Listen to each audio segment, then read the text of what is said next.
अस्सलाम वालेकुम dear parents, कैसे हैं आप? उम्मीद करती हूँ बिल्कुल खैरियत से होंगे। आज आपके बच्चे ने क्लास में सब्जियों के नाम, फलों के नाम और बहुत सी अच्छी आदत सीखी हैं। आपने जब बच्चा क्लास में सब्जियों के नाम सीख रहा हो तो आपने भी घर में सब्जियां जो आप डेली पकाती हैं उसके बारे में बच्चों को बताना है, फलों के बारे में बताना है, बच्चों की सेहत के लिए कौन कौन से फल मुफीद हैं, उसके बाद वो कौन कौन से मौसम में आते हैं। टीचर ने उनको बारे में सब कुछ बताया है। आप बच्चों से सिर्फ सवाल पूछें और बच्चे उनका जवाब दें।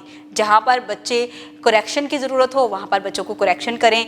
बच्चों को अच्छी आदत के बारे में क्लास में बहुत सारी एक्टिविटीज़ करवाई गई हैं। आप भी घर में बच्चों को अच्छे अखलाक, आदाब और ज़िंदगी गुजारने के असूल अपने अखलाक से, अपने किरदार से और अपने अमल से सिखाएं ताकि बच्चे ज़िंदगी में बेहतर मुकाम हासिल कर सकें। उम्मीद करती हूँ आपने आज की इस वीडियो से बहुत कुछ सीखा होगा। मज़ीद सीखने और जानने के लिए हमारे साथ रहिएगा। मिलते हैं अगली वीडियो में, तब तक के लिए अल्लाह हाफिज़।